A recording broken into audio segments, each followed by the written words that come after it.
สุขสบายดีเนาะพ่อแม่พี่น้องทางบ้านพลเวียงเนาะวันนี้ทางเจ้าสภาเพิ่นเนาะ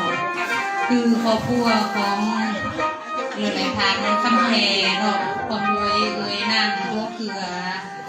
เพิ่นเลยเฮ็ดกองบุญกองทานเนาะพิกุศลหาขอผม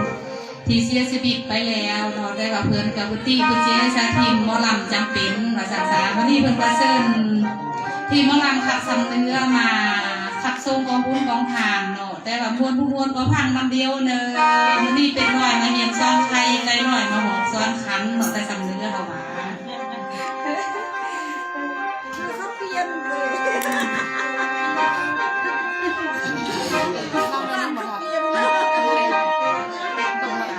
น้ำขิงเนี่ยเขาไม่ได้เ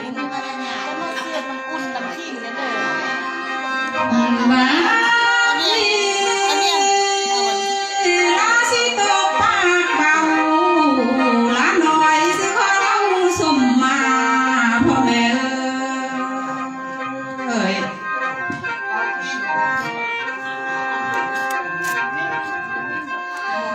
ส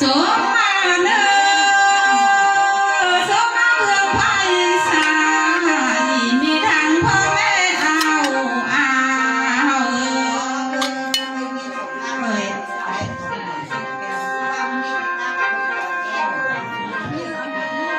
มือดีรักที่สมมาเนอ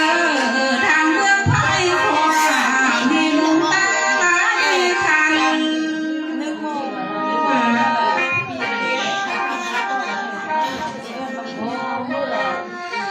ไล่บ้านน้องจะนั่งหน้ามีทางที่แลน้องเอากินทานนี่นา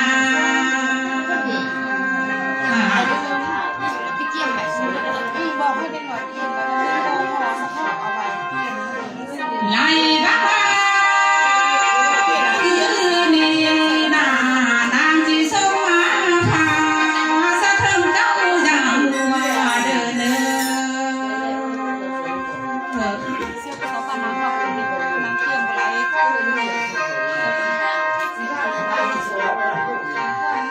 มือดีรักที่สมมาพาสะเทิงหัวอย่าไรบ้า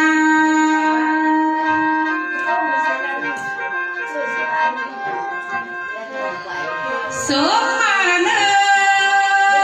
ทางเจ้าถิ่นเจ้าทานหากสาบานทิ้งมีหน้าละน้อยเล่าสมมาก่อน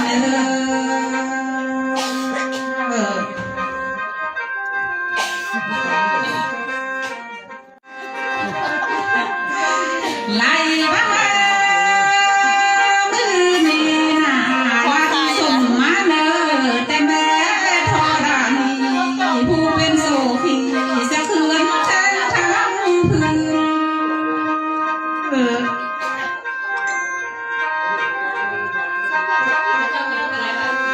มือดีลาเข้ามาใกล้บัดนี้คอยโซมาพาสีมาเด้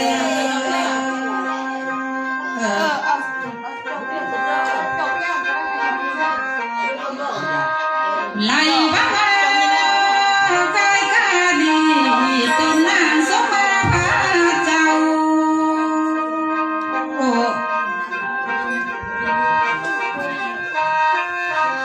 อายมองคอยคันมามือนี้นามาเข้าวังพลเวียงนี่นาส่งพระเจ้าผู้เยอะคุณเงินคุณไหว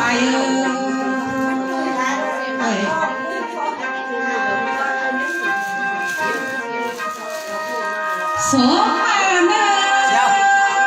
สมมาแต่ลำเสนในทางห่วงสุดจะเน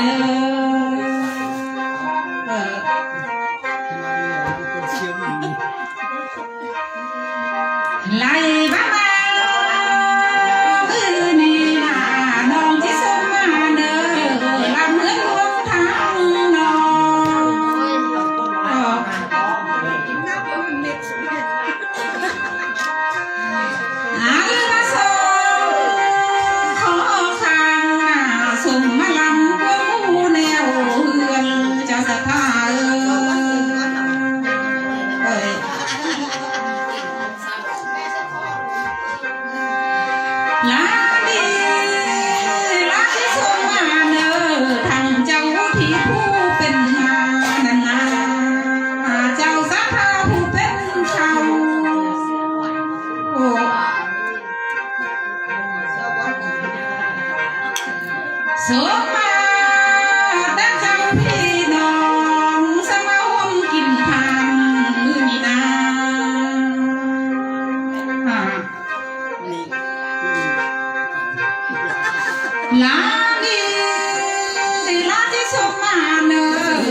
มือนี้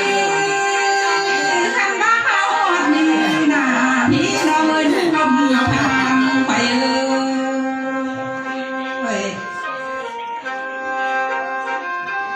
ไหลมาตามสมมาเนี่ยนามีคำเจ้าบอกไม่มาไว้สมมามันมาบอกมีเนอ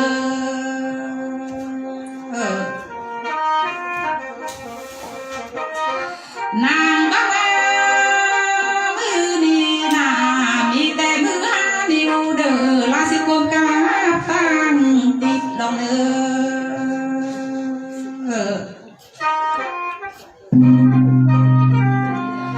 มือนี้ร้านละที่มาลังคอยนามีแต่มือสิบนิ้วสิกลมกาตั้งเทียนเลย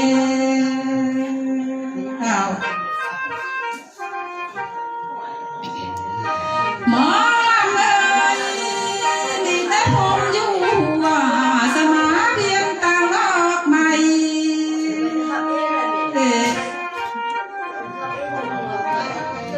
ไล่ไว้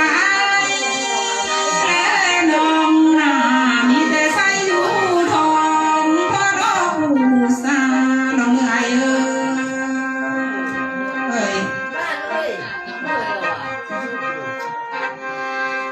ลาก็ดี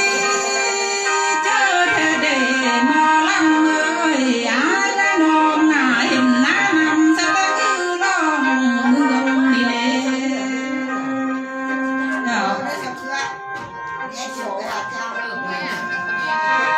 สายเอ้ยไล่มาสองคนเน่า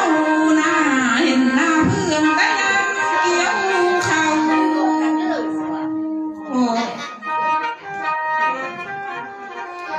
ไล่ว่าเจ้าเห็นคอยแต่มือมางานนี่ได้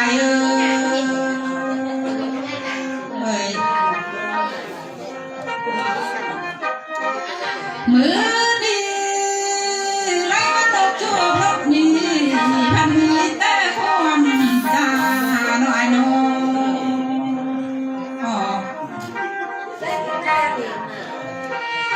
ทางบ้านกาจูบกามีแต่ความเบา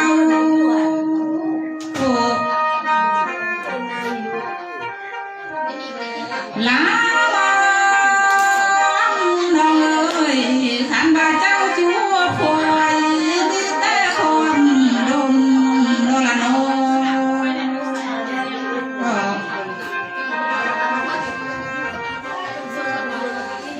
มือนี้ยายก็มาเห็นน้องนาพี่อายพักเอาทำพักไปเจอเด้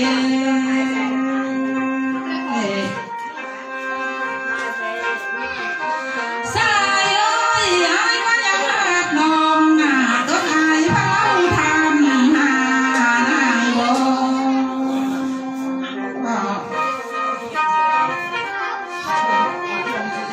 อายก็ทำ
ไม่ชอบคำ แพงลงเลยอยู่สุมือนี่นาน้อยกินน้อยคนดีน้องยังเพิ่งก่อสการกรรมเบอร์ลูกนี่เลย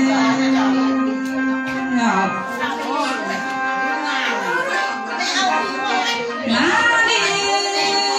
มาเพิ่งก่อการกรรมเบอร์นาได้เลย ใส่กินดอกมั้ยกินดอกแม่ออก แพงลงเลยนางยังเพิ่งลูกเพิ่งกาบ้านเมืองหลายที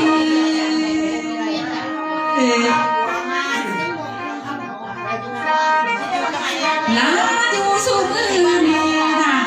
ยังเพิ่งที่เพิ่งน้องได้มายิ้มได้เนื้อ แห้งได้เด้อ ไล่บ้ามือนี่นาน้องก็เลี้ยวยังเลย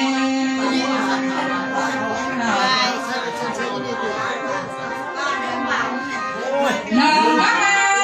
เป็นอายนาเอ้ยน้องทำข้าวหาใส่ก่อนเลย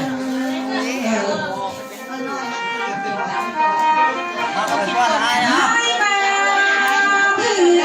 นามาแต่ของท้องที่เกิดมาลำเมือง เอาเคียนกินคนดอกเลย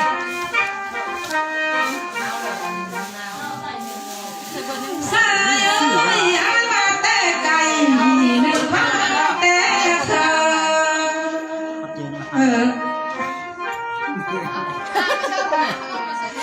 ลาเล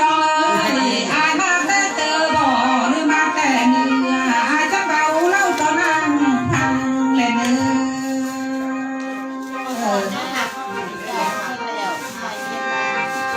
ใส่บ้า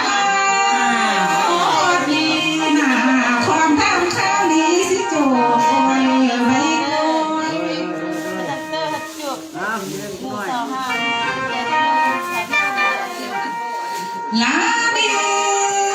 ลาที่จะมาเบาลาพูดถึงสมพันธ์กว่าเนื้อ อยู่ห้องนั่นแหละเปล่า สายเอ้ยเราเที่ยวที่เชอเบอร์ล่างมาแล้วหัวไหล่เทียนซื้อเทียนสั่นเชอเบอร์ล่างเบอร์เจีย น้องไส้เนี่ยน้องไส้เนี่ยลายสวยเนี่ย หายบอกเขียนน้องเอ้ยเพื่อพาเทียนซื้อหน่อยส่งข้าวหานางใหญ่เอ้ยลาการเทือนนั่งมาเป็นหูตกก่อจากเทเลงามตาเทเล ยอมกันเขา ยอมกันเลยตายไม่รู้ เท่เลยบ่ ลาลาเทือสองมาเป็นโลหะสวยเอ๊ะอาเทือละเลละน้อยทางที่น้องนำเรื่องซื้อนางคำบ่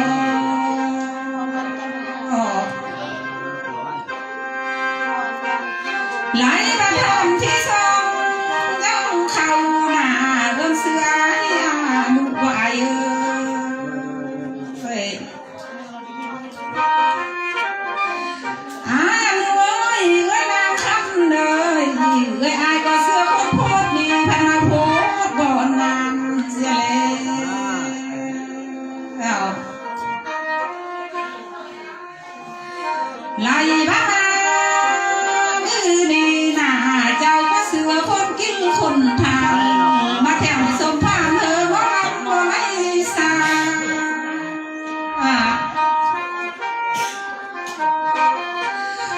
ยังรวยเอ้ยนางคำเลยทางเงินทางคำเอ้ยไอ้ทางผู้เท่าเด้อหันมาทางเข้าทางนำเธออยู่มันยืนยาวเด้อ หุ่นตาปวดปาก เอ้ย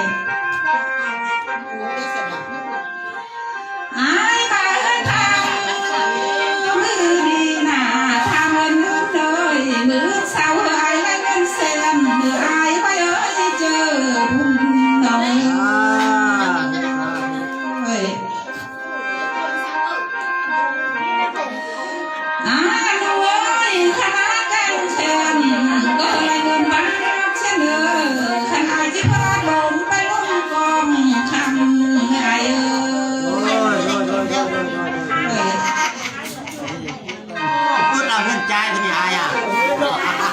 น้ำได้เมื่อนาเอ้ยคันว่าเงินทับแก้วหากินยาหมดเลยจบได้แหงไม่มาแถมคือเก่า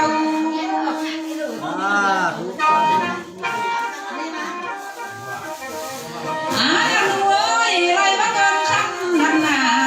หากใจมือเสาไม่เข้ามือแรงได้เนื้อ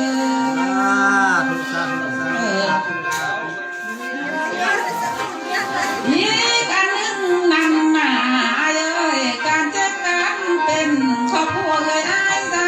ใด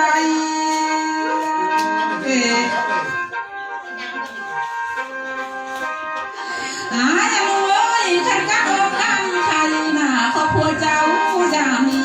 เด้อเด้อ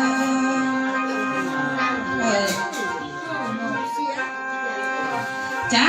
อยู่ดีเด้ออ้ายเอ้ยอยู่สองห้องคือล็อกทองเหลือนหา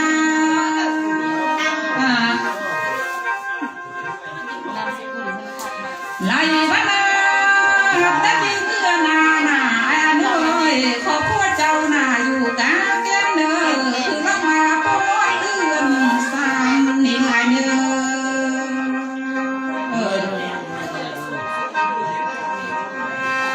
อันเอ้ยรับได้ดีเมื่อนาหนา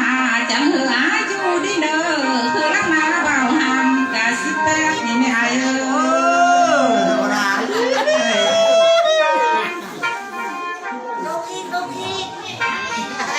จังขอให้ไหล30มียาลาวเสนอ แข่งคนประเทศโลก รวยนับได้เมื่อนาเคยสักสาวเมียน้อยเด้อเคยสักวันเมียไปได้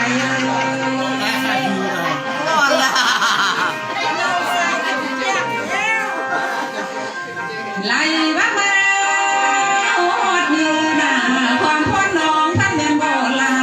เสียเอารวยไปงานหูทำหน้าพันแม่หัวกองเด้อมีแต่ส่งสามเข้าเบาบ้านเราด้วยความเหนื่อย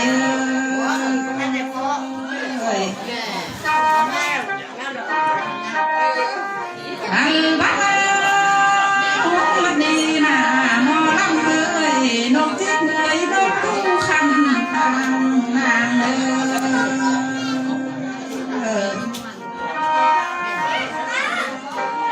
อันบ้านยังเหนื่อยนกคันเปียงไล่บ้า